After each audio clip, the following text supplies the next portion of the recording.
क्या आपके साथ भी ऐसा होता कि आप टेस्ट के लिए अच्छे से प्रिपेयर करके जाते हो, एक एक डेफिनेशन, एक एक फॉर्मूला रिवाइज करके जाते हो और याद करके जाते हो, और एनसीईआरटी की बायो की सारी लाइंस याद करके जाते हो जो भी इंपॉर्टेंट, बट टेस्ट में जाते ही सब डिलीट हो जाता है। ऐसा लगता है कि किसी ने डिलीट बटन दबा दिया और कभी हमने ये चीज़ें पढ़ी ही ना हो। Trust me, you are not alone. लाखों स्टूडेंट नीट का पेपर देते हैं और उनका सिलेक्शन सिर्फ इस कारण नहीं हो पाता कि वो टेस्ट में जाते ही भूल गए।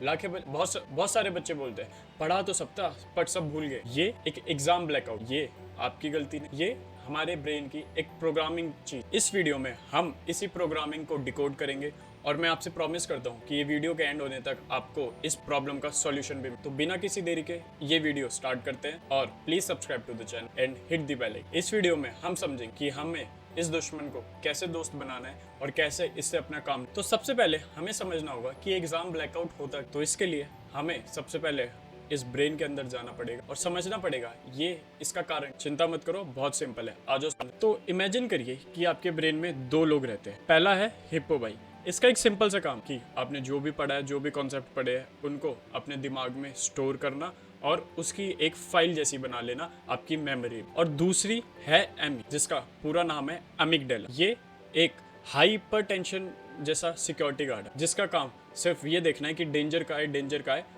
और उस डेंजर को महसूस करना और उसको फिगर आउट करना। खतरे के लिए हमेशा रेडी रहना और डेंजर को स्कैन करना। अब देखो होता क्या है, जब आप शांति से पढ़ रहे होते हो तो हिप्पो भाई अपना सिंपल सा काम कर रहा होता है। जो भी आप पढ़ते हो उसको फाइल बना के मेमोरी में सेव करता रहता है। सब ऑल इज वेल होता रहता है। पर जैसे एग्जाम का स्ट्रेस होता है, सिलेबस पूरा नहीं हुआ, मम्मी पापा क्या कहेंगे, मॉक में नंबर नहीं आ रहे, तो सिचुएशन हो जाती है डेंजर वाली। सिक्योरिटी गार्ड एमी को लगता है emergency, alert alert, danger danger. जैसे ही एमी ये सायरन बजाती है और ये सिग्नल ब्रेन तक जाता है, ब्रेन सिर्फ फाइट और फ्लाइट की चीज़ों में काम करने लगता है। वो सारे और दरवाजे बंद कर देता है। सिर्फ उसका एक ही काम होता है, खतरे से भागना और आपकी बॉडी को बचाना, सर्वाइव मोड में डाल। और इस प्रोसेस में वो सबसे पहला काम क्या करता है, आपकी मेमोरी के दरवाजे को बंद करता है। मतलब आपका हिप्पो गार्ड भैया को एक ताले के अंदर बंद कर। हिप्पो भाई अंदर बंद हो जाता है। आपका ब्रेन सोचता है कि अभी जिंदा रहना है, फॉर्मूले और रिवीजन के नोट्स तो बाद में देखते रहे। इसलिए सब कुछ याद होते हुए भी आपको सब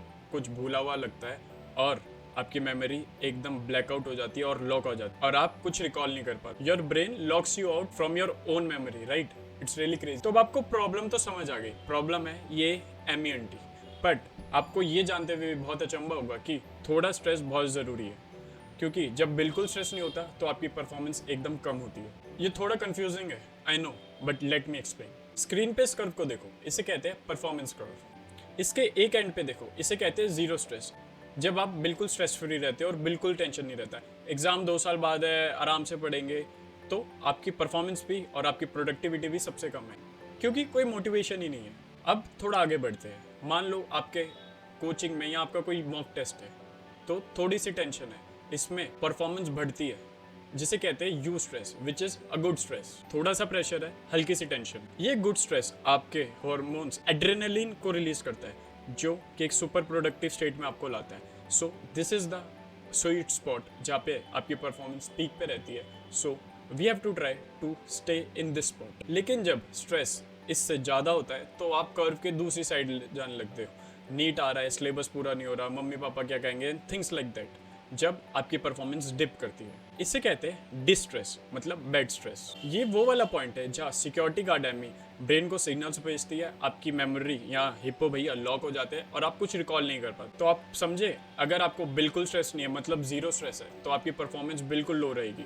और यहाँ आपको बहुत स्ट्रेस है तो आपकी परफॉर्मेंस एकदम बिगड़ जाएगी।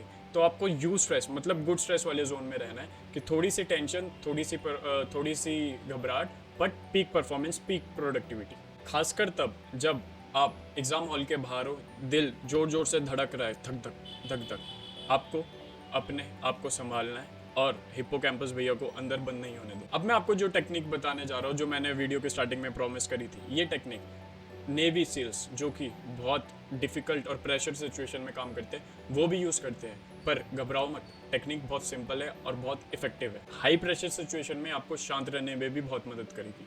इसे कहते हैं the box breathing. So let's start together and see how to do it. सबसे पहले 4 सेकेंड के लिए you inhale, then for the next 4 second you hold your breath and count 1 2 3, 4. Then for the next 4 seconds, you exhale slowly while keeping control of your breath. And then after 4 seconds, you then again hold. So this is very simple. आप करके देखो, आपको बहुत काम और relax महसूस होगा. That's it. सिर्फ ये करना है. तो चलो करते हैं. Imagine breathing around a box. Inhale as you visualize going up one side of the box, gradually filling your lungs with air. When you reach the top, hold your breath for 1 to 5 seconds as you picture going across the top of the box. Exhale gradually as you imagine traveling down the other side of the box. Pause again for 1 to 5 seconds as you go along the bottom of the box. Then repeat. देखा कितना relax महसूस हुआ. तो अब इससे होता क्या है? ये टेक्निक आपके नर्वस सिस्टम को डायरेक्ट सिग्नल देती है कि भाई सब कुछ कंट्रोल में, ऑल इज वेल. इससे हिप्पोकैम्पस भैया अंदर बंद नहीं होते और आपका रिकॉल, आपकी मेमोरी सब एकदम सही रहती है. एग्जाम से पहले 5 मिनट या जब भी ओवरवेलमिंग सिचुएशन में हो, 2 से 4 बार ये बॉक्स ब्रीथिंग ट्राई करना और you will definitely see the results. तो ये आपके पास एक फर्स्ट एड किट की तरह. जब भी स्ट्रेस हो तो बॉक्स ब्रीथिंग टेक्निक ट्राई करो. But there is something that I haven't told you. ये बॉक्स ब्रीथिंग एक पेन किलर की तरह है. जब भी पैनिक सिचुएशन हो तो मतलब आपका पेन तो कम कर देगी, आपकी प्रॉब्लम तो सॉल्व कर देगी, बट लॉन्ग टर्म में अगर आपको प्रॉब्लम को जड़ से उखाड़ना है तो आपको चाहिए एक स्ट्रेस फ्री स्टडी सिस्टम जो आपको हमेशा गुड स्ट्रेस वाले पोजीशन में रखेगा ताकि आपकी परफॉर्मेंस भी पीक रहे, आपको स्ट्रेस भी उतना ही रहे जितना होना चाहिए. एक ऐसा सिस्टम जो रिवीजन, आपका माइंडसेट, आप जो बढ़ रहे हो उन सबको एक बैलेंस में रखे, एक प्लान में रखे ताकि बैड स्ट्रेस कभी हावी ना हो पाए. तो अगर आप वो पावरफुल सिस्टम मिस नहीं करना चाहते so please I would really appreciate, please subscribe this channel. And अगली वीडियो में मैं आपसे उसी स्टडी सिस्टम की बात करूँगा और उसको कैसे अपन अपने पूरी जर्नी में इम्प्लीमेंट कर सकते हैं. Till then have a nice day, bye bye and make your parents proud and breathe easy, stay काम.